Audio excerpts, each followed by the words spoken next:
del actor-estado, sino de la emergencia de grandes estados continentales que a su vez inventaron el Estado. Es decir, el primer Estado-nación serio del mundo fue China. No se podía decir eso de la India. Aunque seguramente si nos ponemos quisquillosos, sí. El año 1820, por poner un ejemplo, el año 1820, China era el primer Producto Interior Bruto del mundo. Era la primera economía del mundo y la primera economía de mercado.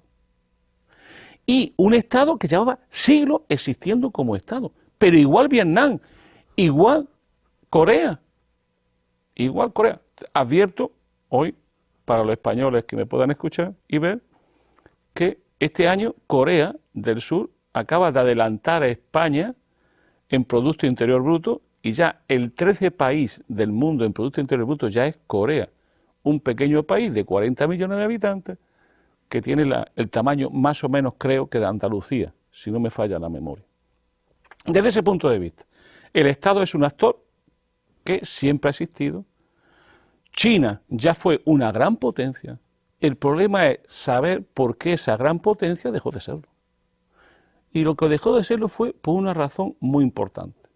No porque no fuese una economía de mercado, que ahí sería una discusión siempre interesante entre economía de mercado y economía capitalista, que no es siempre lo mismo, como nos enseñó no solo Marx, sino Brodel, sino que a su vez, y esto me parece decisivo, que cuando Inglaterra hace la revolución industrial se convierte en un instrumento bélico y de fuego de enormes dimensiones, lo que derrota a China, como a tanta economía, no es la competencia pacífica de comercio a nivel mundial, sino la competencia nada pacífica y armada, en este caso no del 7º de caballería, sino de las compañías británicas que con su Navy ataron de pie y mano a economías muy poderosas, a grandes culturas, a grandes civilizaciones como es China. ¿Qué característica tiene estas grandes naciones, estados, o como dice Samuel Piñeiro Guimarães, llama grandes estados periféricos? Pues tienen 3 características fundamentales, que es muy importante subrayarlo eso hoy. En primer lugar, ninguna de ellas ha seguido el consenso de Washington. Es decir, nunca han estado bajo el control de la directriz económica de Estados Unidos. Ninguna de ellas. Inclusive aquellas como Corea, donde están con presencia militar norteamericana y dentro de su esfera estratégica. Segunda cosa fundamental, todas tienen un plan y una estrategia nacional de desarrollo. Y en tercer lugar, todos se plantean el problema de la nación como un problema central. La unidad de la nación y, por tanto, la integración de los sectores subalternos y, sobre todo, de la eliminación de la pobreza. Estas potencias emergentes tienen todas, con un rasgo más fuerte que en otras, esta característica. Grande Estado-nación, economías que no siguen el consenso de Washington, estrategias nacionales del desarrollo y políticas de integración con el tema de la nación en el centro y, por último, podemos decir, con un fortísimo rol de intervención económica de un Estado que es promotor de desarrollo, redistribuidor y proveedor de servicios básicos para la comunidad. Bueno, esto es lo que emerge. Este es el nuevo mundo que está emergiendo, las grandes potencias. Yo hace poco he leído a un autor latinoamericano muy competente que habla ya de que en el año 2006, medido en términos de paridad de compra, ya en el 2016 China ya tendrá prácticamente el mismo Producto Interior Bruto que Estados Unidos. Y si uno ve el G7 que había antes de ahora, o sea, el G7 que se reunía como tal G7 y luego invitaban a Rusia, al G8, si uno lo ve de ese G7, en el G7 ya actual hay países que ya no están. Y hay otros países que sí están. O sea, ha salido Francia, ha salido Italia y este año va a salir Gran Bretaña. Este año ya no estará Gran Bretaña entre los 7 países más poderosos del mundo en términos de Producto Interior Bruto. ¿Quién están ahí? Pues, Rusia sigue estando, ya está dentro, está la India y está China. Es decir, se está produciendo, hasta en estos términos que son siempre burdos, el término Producto Interior Bruto siempre es burdo y puede ocultar más que esclarece, pero sí demuestra que si uno compara el G7 con el G8, que había G7 y 8 hace 3, 4 años, y que se reunían, y que nos decían a todos lo que teníamos que hacer, y planificaban la economía mundial, y nos decían cómo estaban las cosas, y controlaban el Consejo de Seguridad de las Naciones Unidas. Bueno, todo eso, hoy ya en el G7, ya no está Gran Bretaña, ya no está Francia, ya no está Italia. Y como acabo de decir antes, ya el número 13 ya está ahí Corea. Pero no solamente quiero decir eso. A su vez, si comparamos estos países que son el nuevo G7, el G7 real, el G7 económico, son países que tienen una gran característica. Son los países acreedores del viejo G7. O sea, el viejo G7, que es la otra cara que tiene la financiarización y que ahora retorno a ella. La financiación era también un mecanismo, que era un mecanismo enormemente interesante y que tiene que ver con algo que ya estoy entrando en ello, que es sobre el papel de Estados Unidos y su hegemonía, ¿no? Que es el siguiente. En los años 80, después de lo que se llamó el golpe de Paul Walker, Estados Unidos pasa de ser una economía acreedora a una economía deudora, para entendernos con precisión, y hablando en plata. En el año 2007-2008, Estados Unidos necesitó, para poder llegar a final de mes, es decir, para poder seguir manteniendo esos que llaman ellos ostentosamente el modo de vida americano, necesitó succionar del resto del mundo el 40% del ahorro mundial. O sea, se puede decir que la otra cara de la financiarización era un Estados Unidos que vive de prestado y que lleva viviendo de prestado pues cerca de 30 años. ¿Para hacer qué? Para hacer las guerras, para financiar sus costosísimas guerras y su enorme estructura político-militar. Por eso, cuando Fidel Castro, con la lucidez habitual, hablaba el otro día conectaba finanzas, crisis económica y militarismo y guerra, no estaba nada más que tomando nota de cómo detrás de los problemas financieros hay problemas que tienen que ver directamente con la guerra, porque están financiando guerras y presupuestos militares, pero también que se juegan en términos geopolíticos. La moneda está siempre, como decía nuestro viejo brother, unida a la guerra y a los ejércitos. ¿Qué quiero decir con esto? ¿A quién le debe Estados Unidos? ¿Quién financia a Estados Unidos? Pues curiosamente es ahí la paradoja. En primer lugar, China. En segundo lugar, Japón, que por cierto lleva como 12 años en deflación. Ese tuvo una crisis y después de 12 años no ha salido de la crisis. En tercer lugar, a los países petroleros del Oriente Medio y a los jeques árabes.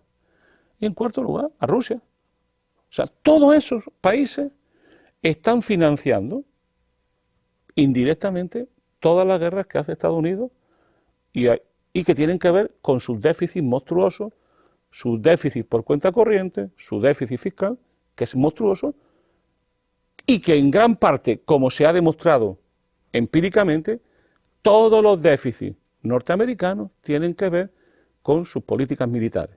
Si Estados Unidos no ejerciera el militarismo a nivel mundial, no tendría los déficits que hoy tiene. O sea, lo demás le estamos pagando la fiesta a Estados Unidos.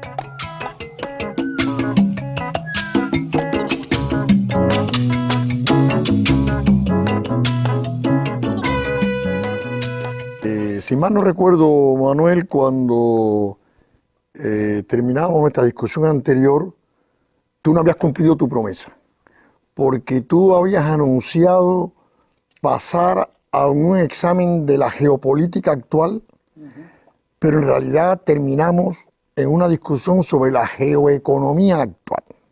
Ya sabemos que en el largo plazo geoeconomía, geopolítica y geoestrategia van a coincidir, pero lo interesante quizás ahora es que hay una geoeconomía que no es igual a la geopolítica. Digamos, Estados Unidos puede estar sufriendo un retroceso geoeconómico. Sin embargo, todavía no es manifiesto un retroceso geopolítico y más bien, si se puede hacer cargo del petróleo del Medio Oriente, no va a importar que sus cuentas sean deficitarias, se las tendrán que pagar y sus fuerzas estarán allí para asegurar un mayor equilibrio geoestratégico a su favor. De manera que hay, como percibo yo, una cierta diferencia. Me gustaría, después del examen que hemos hecho geoeconómico, ¿cómo ves tú el escenario geopolítico propiamente dicho? Porque quisiera dilucidar un poco más claramente cuál es el lugar que Estados Unidos tiene actualmente en esa geopolítica, porque vamos a tener que hablar de las consecuencias que tiene ese lugar que ocupa respecto a América Latina. Pero eso lo veremos un poco después. Hablemos un poco de geopolítica. Pues yo creo que en este momento estamos viviendo un momento en mucho sentido apasionante, que estamos viviendo de nuevo una transición geopolítica a nivel mundial, una transición sistémica geopolítica a nivel mundial. O sea, se está produciendo una reorganización fundamental del sistema mundo que hemos conocido. ¿Eso qué significa así en lo sustancial? Se está generando una nueva redistribución del poder a nivel mundial. ¿Cuáles son las características fundamentales de eso? En primer lugar, la crisis de hegemonía de Estados Unidos, que sobre eso merecía luego dar alguna parrafada. Segunda cosa fundamental, la emergencia de nuevas potencias.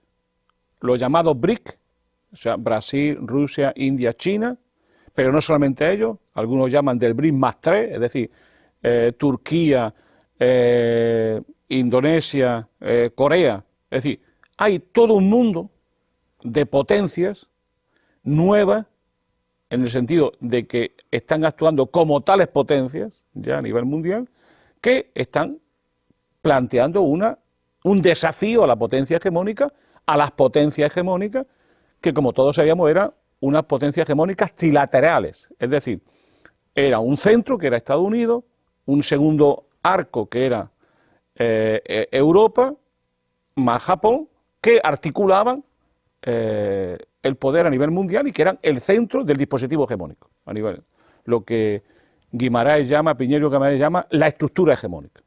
Por lo tanto, ese es el segundo dato fundamental. Emergen nuevas potencias que, como antes he dicho, tienen características muy especiales. En lo central, Estado-nación. En lo central. Son grandes Estados-nación. En tercer lugar, eso pone en crisis toda la estructura que habían perpetuado el dominio trilateral. Es decir, pone en crisis al Fondo Monetario Internacional, pone en crisis al Banco Mundial, pone en crisis a la estructura de la OMC, pone en crisis el Consejo de Seguridad y su actual composición, y ahí anda Obama prometiendo, bueno, te voy a meter en el Consejo de Seguridad a ti, voy a meterte a ti, etc. Es decir, cuando un G7 pasa al G20, lo que está diciendo es, los 7 ya no podemos seguir mandando como antes, ya dependemos de otros. Y siempre con la estrategia, muy típica de Estados Unidos, que es de cooptar a los otros poderes para meterlo en esta estructura hegemónica como parte subalterna a su dominio y a su hegemonía. Y la tercera cuestión, antes la señalaba y la repito de nuevo ahora, que tiene que ver con lo que yo veía a más largo plazo y que tú señalabas muy bien, que el cuarto elemento tiene que ver centralmente con esta convergencia de crisis, donde no solamente una crisis ecológica o de cultura o cultural, sino que es también una crisis que tiene que ver con problemas muy reales y que tú conoces mucho mejor que yo, que tienen que ver, pues, que si siguen las cosas así, va a haber una crisis alimentaria no tratando demasiado y que los problemas de una matriz energética básicamente dependiente de combustibles fósiles están llegando, tarde o temprano llegarán a un límite que vamos a conocer no en tiempo demasiado largo. Estas son las partes centrales de los cambios que estoy planteando, es decir, son cambios que están ahí, que al principio serán cambios económicos, posteriormente serán políticos,